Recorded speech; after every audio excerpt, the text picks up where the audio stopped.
Welcome to the video lecture series of electronic devices. This is lecture number 2 and today's topic is types of semiconductors.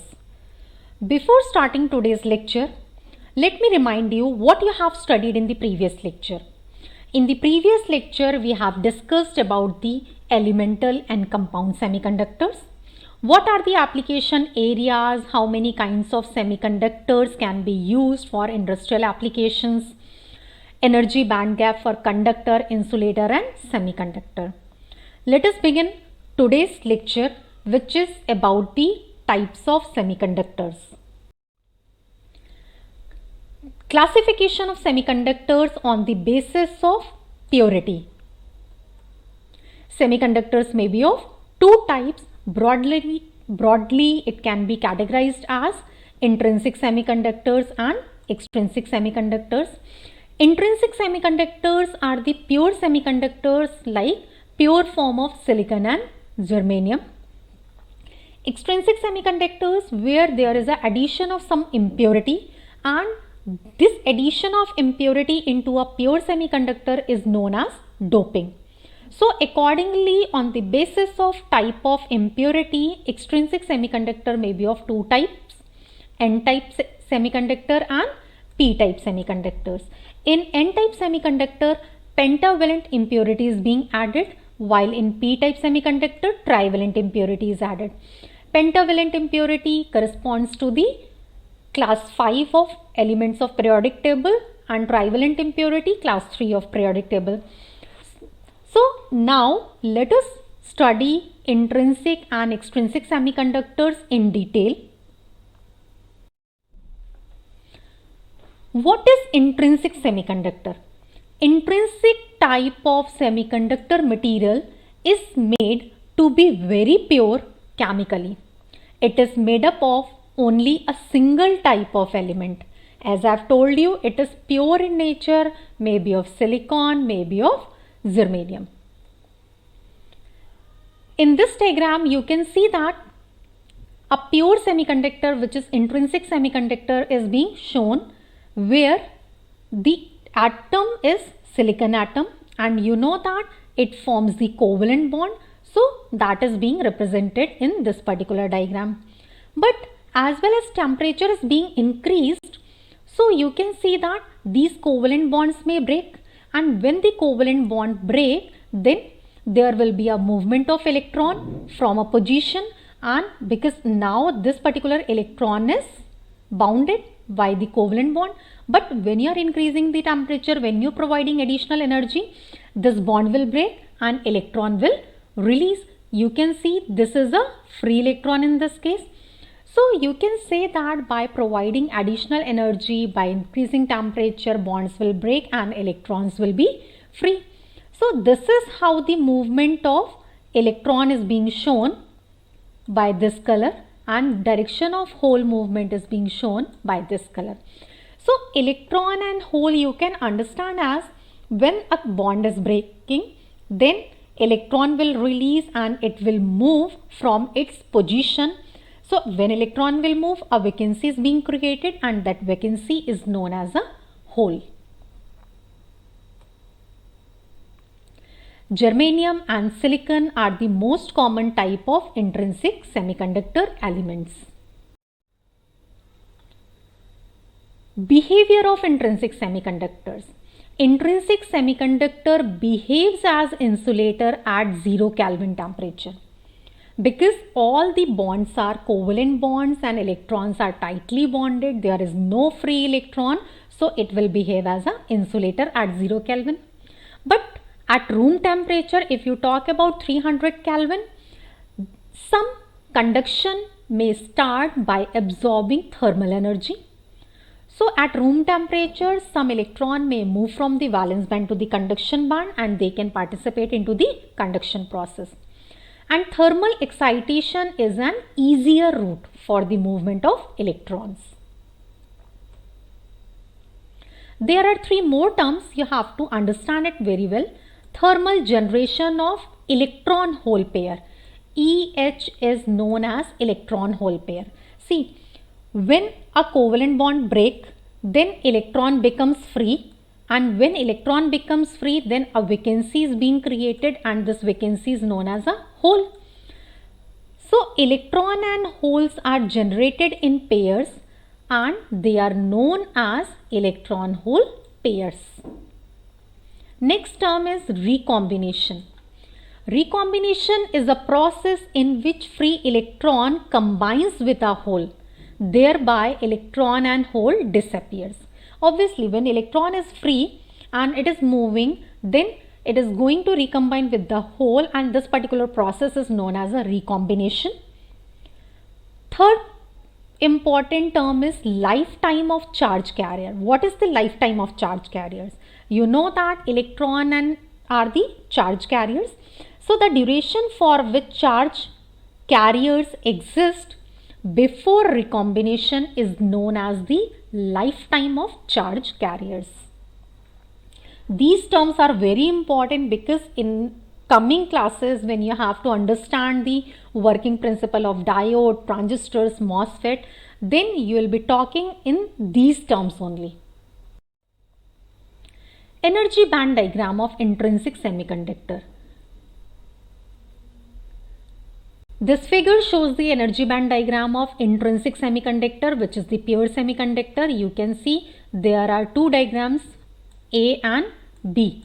At A, you can see that this is an energy gap, Eg, and electrons are in valence band. There is no electron in the conduction band. So at T is equal to 0, there is no movement of electrons from the valence band to the conduction band. Therefore, you can say that in this condition, intrinsic semiconductor acts as an insulator. While in this figure B, where temperature is being increases, here you can see that some of the electrons have moved from the valence band to the conduction band. You can count it. These are the 4 thermally generated electron pairs. So in this process, the conduction may start. In intrinsic semiconductors, current flows due to the motion of free electrons as well as the holes. And the total current is the sum of electron current, which is because of the thermally generated electrons, and hole current. So the total current, you can write it by this equation: current due to the electrons plus current due to the holes. Now let us summarize the lattice of pure semiconductor at different temperatures. How semiconductor behaves at different temperatures. Just to summarize these 2 points, I have explained you in the previous slides. At absolute 0 Kelvin temperature, you know that there is no movement of electrons from the valence band to the conduction band. So semiconductor behaves as an insulator. While above absolute temperature, even you can observe at the room temperature itself, some of the electrons can jump from the valence band to the conduction bands. Therefore, it behaves like a poor conductor. It will not behave like a good conductor, that majority of electrons are participating in the conduction process, while some of electrons can move. So it doesn't behave as a pure insulator, but behave as a poor conductor. So these are the 2 important properties of pure semiconductor in terms of temperature. Fermi level in intrinsic semiconductor. Fermi level, you know very well how to define the Fermi level. In intrinsic or pure semiconductors, you know that the number of holes in valence band is equal to the number of electrons in the conduction band. Therefore, the probability of occurrence of energy level in conduction band and valence band are equal. Means number of electrons in valence band and conduction band is equal. Therefore, the Fermi level for the intrinsic semiconductor lies in the middle of forbidden band. You can see in this diagram, from this color red, valence band is being shown, blue with conduction band. You can see that this is the forbidden gap, this one is the forbidden gap, and you know that the probability of occupation of energy levels, conduction band is same as the valence band. Therefore, Fermi level lies in between the forbidden gap. What is doping? You know that doping is a process of adding impurities to a pure semiconductor. Pure semiconductor is an intrinsic semiconductor. So by adding impurity, we will be able to achieve the extrinsic semiconductor. So the amount and type of impurity which is to be added to a material have to be closely controlled during the preparation of extrinsic semiconductor. And generally one impurity atom is added to 10 raised to the power 8 atoms of a semiconductor. And what is the purpose of doping? The purpose of adding impurity in the semiconductor is to increase the number of free electrons. And when number of free electrons increases, means it makes the semiconductor more conductive. Now, let us discuss about the extrinsic semiconductors. Extrinsic semiconductor is impure in nature where impurities have been added over. So the semiconductor in which impurities are added is known as extrinsic semiconductors, or you can say when the impurities are added to intrinsic semiconductor, it becomes extrinsic. Extrinsic semiconductors have high electrical conductivity in comparison to the intrinsic semiconductors, obviously because here number of electrons or holes will increase. Extrinsic semiconductors are used for the manufacturing of electronic devices like diodes, transistors and many more. Extrinsic semiconductors can be further divided into two types. It may be a N-type semiconductor or P-type semiconductor. So depending upon the type of impurity, the various type of semiconductors extrinsic may be formed. Now, what are the possible types of impurities? There are two types of impurities which can be added to the pure semiconductor, and these impurities are pentavalent or trivalent. Pentavalent impurity atom have 5 valence electrons in the outermost orbit. Examples are class 5 elements, phosphorus, arsenic, antimony, etc.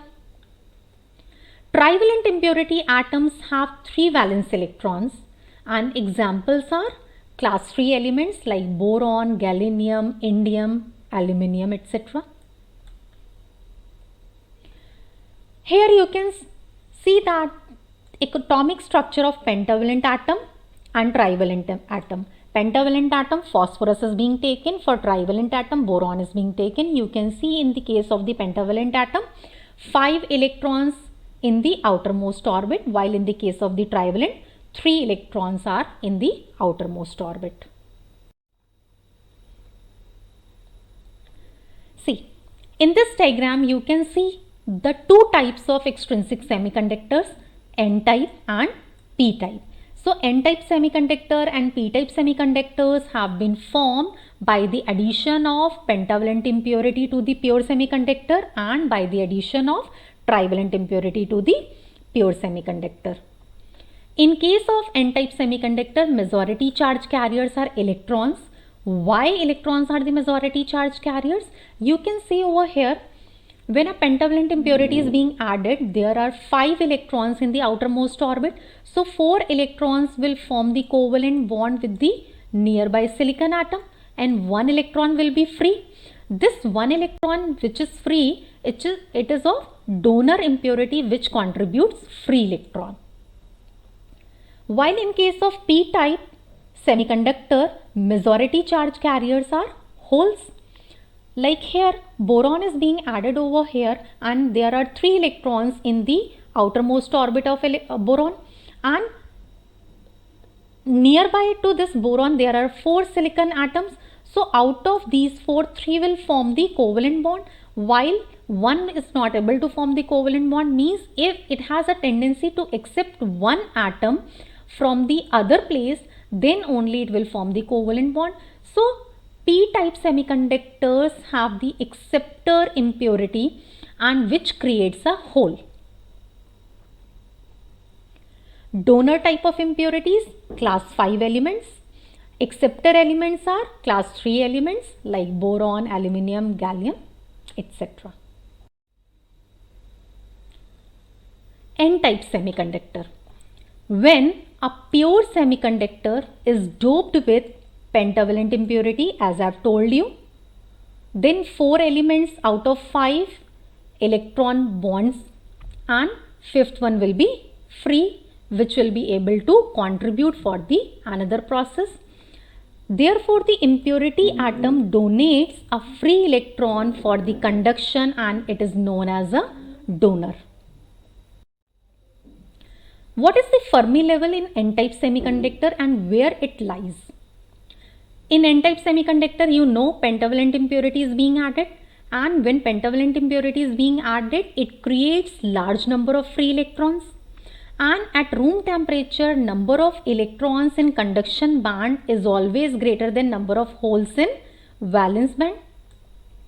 So you can see over here, Fermi level in N-type semiconductor lies closest to the conduction band. You can see over here, because number of electrons in conduction band, it is very, very high. So Fermi level, EF is the Fermi level, it is more closer to the conduction band. What about p-type semiconductor? When a pure semiconductor is doped with trivalent impurity, then 3 valence electrons, which is in the outermost orbit of trivalent atom, forms the bond, and 4 valence and remaining a position is being created, means it is contributing a hole. So these impurity atoms which are ready to accept bonded electrons are known as acceptors, because they are ready to attain one more electron and will try to complete its orbit. What about the Fermi level in p-type semiconductor, where it lies? In p-type semiconductor, trivalent impurity is being added. So when trivalent impurity is being added, it means it increases the number of holes in conduction band, and at room temperature, number of holes in valence band is greater than the number of electrons in conduction band. So in the case of p-type semiconductor, Fermi level lies close to the valence band. You can see over here, EF is the Fermi level. Means in p-type, Fermi level lies close to the valence band, while in the case of n-type semiconductor, Fermi level lies close to the conduction band. If you have to differentiate between intrinsic and extrinsic semiconductors, then you would like to differentiate it on the basis of certain parameters which are very much clear to you, that intrinsic semiconductors are pure semiconductor, extrinsic are impure, means here doping is being done. Intrinsic semiconductors case, number of electrons is equal to the number of holes, while in case of extrinsic semiconductors, electrons and holes density is not same.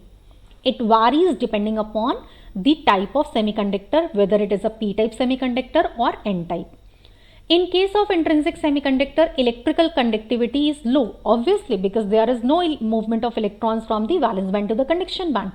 While in case of extrinsic semiconductor, because of the doping, electrical conductivity is high. Intrinsic semiconductor dependence on temperature only, while extrinsic semiconductor depends on temperature and the amount of impurity as well.